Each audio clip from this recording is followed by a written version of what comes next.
After another second-round playoff flameout, the shine has largely worn off James Harden and the Houston Rockets.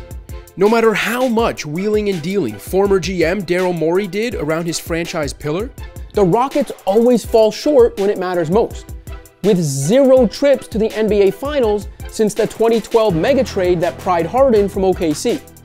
Morey's last Hail Mary before leaving the job, taking small ball to a new extreme, failed too. Oh, and much like Coach Mike D'Antoni did, Morey just walked out the door. Fuck you, fuck you, fuck you, you're cool, and fuck you, I'm out. That doesn't mean the Rockets aren't at least fringe title contenders as presently constructed. It's just that Houston has finally run out of options to improve its roster. The Rockets are who they are at this point, and that's not good enough.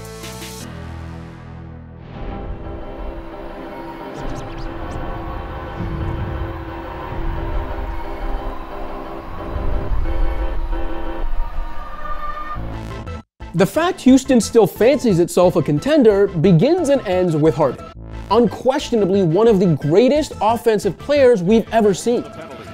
Under 2 to play, Harden step back, puts up the 3, got hit, shot's good, and 1! James Harden double team, and a chance. Say what you will about his flaws and postseason shortcomings. Harden is an elite offense unto himself, whose mere presence virtually ensures 50-plus wins and a spot in the second round of the playoffs. In 8 years as a Rocket, Harden has averaged 29.6 points, 7.7 assists, 6 rebounds, and 1.8 steals on 61.2% true shooting, while missing an average of only 4 games per season. He's been an All-Star every year, has made 7 All-NBA teams, 1 MVP in 2018, and has finished top 3 in MVP voting 5 of the last 6 years. After winning just 1 playoff series over a span of 17 years, the Rockets have now made it out of the first round in 5 of the last 6 seasons, which has included 2 trips to the conference finals. As long as the Beard's around, the Rockets should be good enough to put themselves in the type of playoff position where they're only a couple of bounces, breaks, or matchups away from a potential title run. Probably see Levert more with the second unit. Oh, Harden! Oh, that's silly! Criticisms of Harden's defensive consistency, as well as his decision-making and passiveness during some memorable postseason meltdowns, are fair. But let's not forget, a guy like Dirk Nowitzki, for example, dealt with many of the same criticisms and doubters until the stars aligned for him and the Mavs in 2011, when one magical playoff run changed everything. 7 to shoot, Nowitzki drives, goes underneath, lefty layup, banks it in with 3.6 remaining. It's on the Rockets to put Harden in the best position to get Houston over the hump, and that's where the problem presents itself. No one can say Morey ever stood pat. The analytics guru thought outside the box and swung for the fences at every opportunity.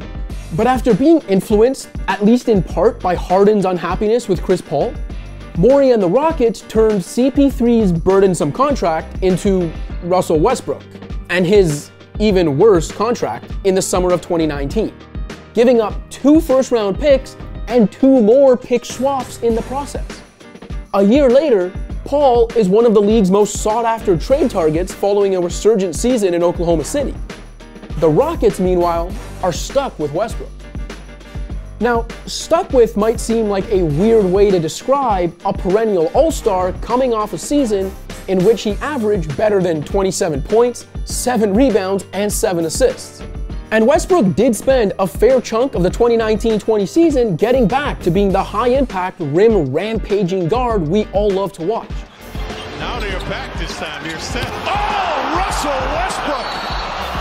A spectacular dunk, and it's a 2-point game. But the fact of the matter is, he's a soon-to-be 32-year-old, ball-dominant guard who relies on athleticism. He's perhaps the worst volume shooter in NBA history, yet falls in love with his jumper. His defensive will comes and goes, and he doesn't move enough to be as useful as he could be off the ball. Oh, and he can earn roughly $131 million over the next 3 years. which includes a $46.7 million player option in his age 34 season of 2022-23.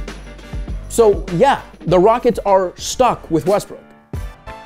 Houston also owes 31-year-old Eric Gordon more than $75 million over the next 4 years, though his 2023-2024 season isn't fully guaranteed. Basically, we're looking at a team that's capped itself out for the next couple years just to pay 3 or 4 players. Houston, we have a problem. And while Robert Covington and PJ Tucker are on much more team-friendly deals than Westbrook and Gordon, they're also the 2 most critical components of the Rockets' undersized defense. So it's not like Houston should be rushing to move them.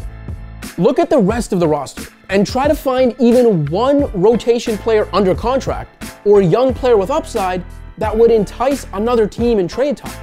You can't. And the Rockets don't control their own first-round draft pick until 2022. In fact, over the next 7 years, Houston only controls 2 of its first-round picks. Well, that sucks. After trading Clint Capella to go all in on small ball, the Rockets have nothing left to deal that would bring back the type of talent that actually moves the needle. Honestly, the gamble to go even smaller made sense for a team built around Harden and Westbrook.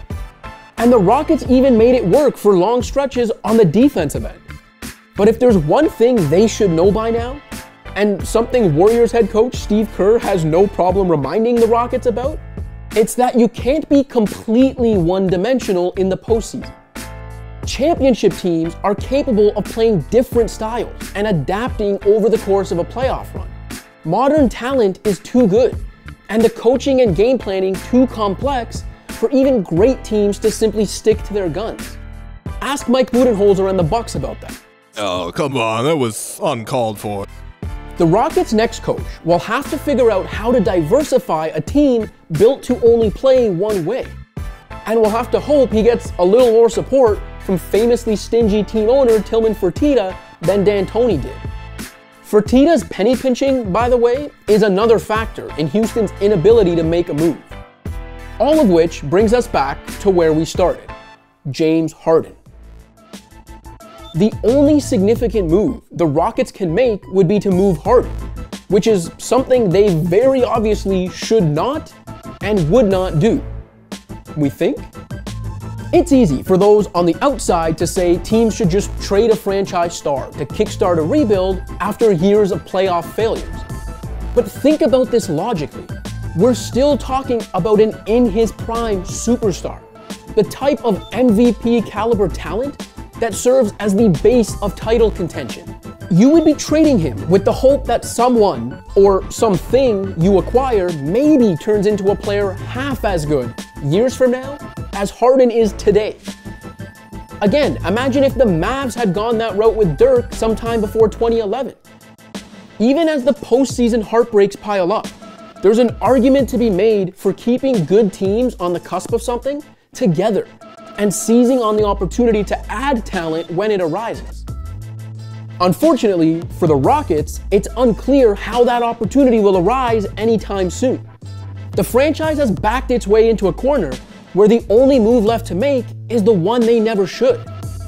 Where the only card left to play is the one they must hang on to. Thanks for watching. If you like this video and want to see more content like this, be sure to hit that subscribe button.